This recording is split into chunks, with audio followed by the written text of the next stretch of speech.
Gênesis 5 terminou seu relato com a época da vida de Noé e o nascimento dos seus 3 filhos. E é na época deles que Gênesis 6 agora relata o estado da humanidade para nos dar o plano de fundo que explica o que viria a seguir. O capítulo inicia dizendo que, quando os homens começaram a multiplicar-se sobre a terra e lhes nasceram filhas, viram os filhos de Deus que as filhas dos homens eram formosas, e tomaram para si mulheres de todas as que escolheram. Naqueles dias havia gigantes na terra, e também depois, quando os filhos de Deus possuíram as filhas dos homens, as quais lhe deram filhos. Esses foram valentes, homens de renome na antiguidade. Está nos versos 1, 2 e 4 do capítulo 6 de Gênesis. Uma linha de interpretação até comum no meio cristão crê que esses versos se referem ao cruzamento entre seres humanos, as filhas dos homens, e anjos caídos, seriam os filhos de Deus. E desse cruzamento teria vindo gigantes, esses valentes homens de renome na antiguidade. Mas é importante lembrar que Jesus esclareceu que, por sua natureza, os anjos não se casam nem se dão em casamento.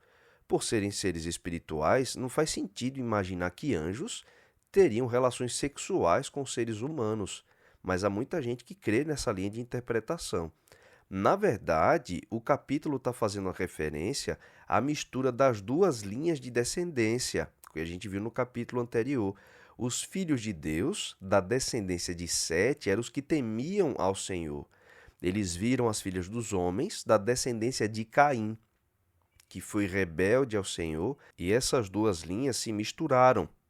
E dessa mistura veio o aumento da perversidade da humanidade, ou seja, a descendência fiel ao Senhor, os filhos de Deus, se corrompeu ao se misturar com a descendência rebelde de Caim, as filhas dos homens.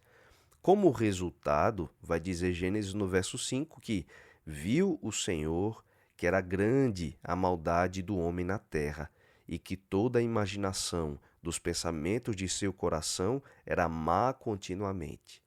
E é também nesse contexto que vemos, já decretado pelo Senhor, que era necessário trazer um fim à multiplicação de tanta maldade. Nessa época, a humanidade se deixou levar pelos impulsos mais terríveis da natureza pecaminosa, ao ponto de, como diz o capítulo, toda a imaginação dos pensamentos do seu coração serem apenas para o mal continuamente. A expressão é tão forte que nos permite imaginar o nível de imoralidade, perversão, morticínio, libertinagem e tudo de mal e impuro que o homem possa conceber. Esse cenário repulsivo de um mal tão generalizado dominando a humanidade em Gênesis 6, ele foi citado por Jesus para se referir ao estado da humanidade no cenário da sua segunda vinda. A gente vê isso lá em Mateus 24, no verso 38, quando Jesus diz assim: pois como nos dias de Noé, assim será também a vinda do Filho do Homem. Para a gente ter uma noção do que isso significa, o apóstolo Paulo deu uma descrição do estado moral da humanidade nos últimos dias, que vai ser um espelho para como era a degradação humana nos dias de Noé, como Jesus falou. Lá em 2 Timóteo, no capítulo 3, nos versos 2 a 4, a gente lê assim: nos últimos dias sobrevirão tempos penosos, pois os homens serão amantes de si mesmos, gananciosos, presunçosos, soberbos, blasfemos, desobedientes a seus pais, ingratos, impuros, sem afeição natural, implacáveis, caluniadores, incontinentes, cruéis, inimigos do bem, traidores, atrevidos, orgulhosos, mais amigos dos deleites do que amigos de Deus. É a esse nível de degradação moral a que Jesus se referiu ao dizer que os dias da sua vinda serão como os dias de Noé. Isso mostra para a gente o estado da humanidade nesse período relatado em Gênesis 6. Foi por isso que o Senhor, vendo essa situação da humanidade, não poderia mais permitir que o ser humano seguisse o seu rumo sem intervenção. Se nada fosse feito, não sobraria ninguém que pudesse ser salvo, e todo o mundo seria tomado pelo mal até se destruir por completo. E assim o plano da redenção, que foi apresentado a Adão e Eva, ele não seria levado a efeito, pois não haveria descendência da promessa que Deus tinha feito que pudesse gerar e receber o Salvador.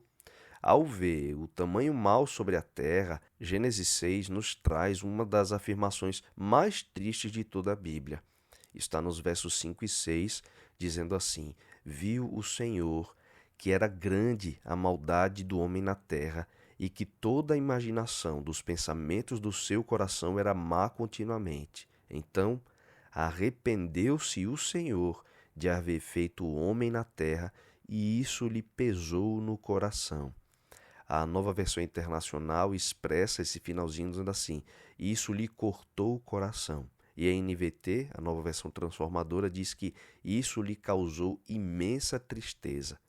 Era tanta dor que o coração de Deus ficou pesado, ou seja, cheio de tristeza por ver a humanidade se maltratando, destruindo e se matando dessa forma generalizada. Não dava mais para suportar e a única solução para conter o avanço do mal seria destruir a sua própria criação. Essa expressão arrependeu-se o Senhor, ela não deve ser entendida como arrependimento humano, que é fruto dos nossos erros. Porque, como diz Números 23:19, Deus não é homem para que minta, nem filho do homem para que se arrependa. O verbo hebraico naham, traduzido aqui como se arrependeu, também significa sentir muito, no sentido assim de um pesar, de uma tristeza. Ou seja, o Senhor se entristeceu profundamente de haver criado o homem por ver a que ponto ele havia chegado. É assim que o Senhor estabeleceu um limite, determinando que os dias do homem agora seriam de 120 anos, está no verso 3. A partir dessa afirmação, muitos entendem que esse seria o prazo para o fim da vida na terra. Deus realmente disse que era necessário destruir tudo a fim de conter o avanço do mal. E a terra seria toda destruída se não fosse o porém que a gente encontra no verso 8. Porque no verso 8 diz assim: Noé, porém, achou graça aos olhos do Senhor. Ou seja, a humanidade havia sido quase que totalmente dominada pelo mal, mas ainda havia uma semente de esperança. Da descendência de Sete havia um homem por meio do qual o plano da redenção poderia ser mantido, e por meio desse homem o mundo poderia ser salvo. No meio de uma geração totalmente corrompida, encontramos de Noé o seguinte relato: era homem justo e perfeito em suas gerações, e andava com Deus. Está no verso 9.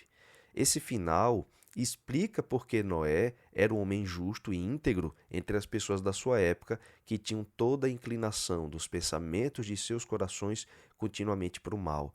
Como bem resume Gênesis 6, assim como seu tataravô, o Enoque, Noé andava com Deus.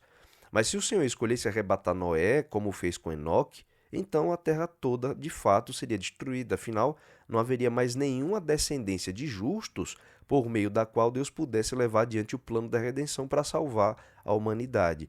A terra de fato merecia ser destruída, mas o Senhor havia se comprometido, desde Adão e Eva, a cumprir a promessa de salvar a descendência deles, de Adão e Eva. E em um dos dilemas mais repetidos das Escrituras, a gente vê que entre a justiça e a misericórdia, o Senhor consegue ser justo e misericordioso ao mesmo tempo, mantendo sua promessa. Nessa simples frase, andar com Deus, que a gente vê na vida de Noé, está o conceito da vida cristã, que é o segredo para ser justo e íntegro, diferente das pessoas da nossa geração. Como Enoque, Noé e Abraão, a gente precisa andar com Deus. Mas observe que para andar com alguém é preciso três coisas: andar no mesmo caminho, andar no mesmo sentido e andar na mesma velocidade. Portanto, andar com Deus significa ir com a companhia dele, no mesmo caminho que ele anda, ou seja, viver pelos planos que ele traçou, no mesmo sentido, quer dizer que a gente está sendo direcionado para chegar ao mesmo lugar que ele quer que cheguemos. Isso implica em propósito.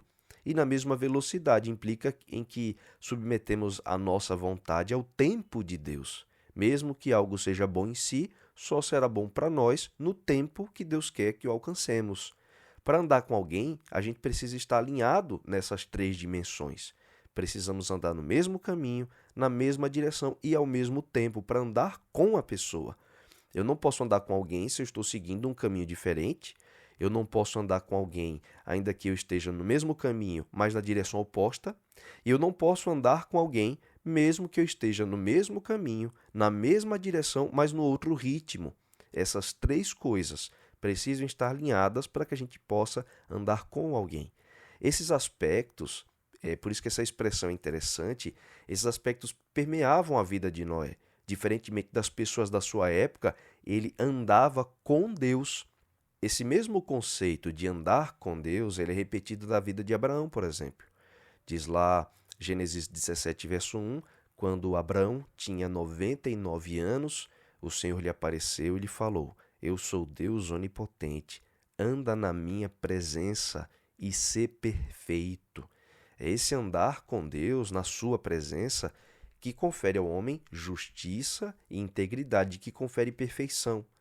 Foi assim que Abraão foi considerado justo diante de Deus, não porque ele de fato era perfeito ou ele era justo, mas por andar com o Deus que o justificou. Deus lhe deu justiça, não porque ele merecia, mas por ser seu amigo.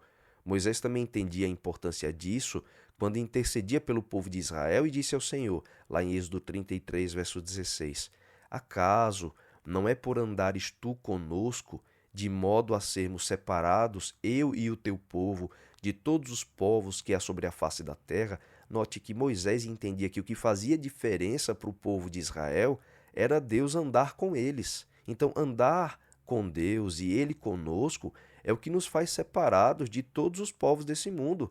Noé era separado das gerações corruptas do seu tempo. Ele não andava com os outros homens, ele andava com Deus. Para salvar a humanidade, o Senhor então confiou a Noé a missão de construir a arca e colocar nela os animais e também a sua família, para que quando o Senhor intervisse com justiça sobre a terra por meio do dilúvio, a semente de Eva fosse preservada por meio de Noé. No meio da nossa geração corrompida, nós também precisamos ser como Noé.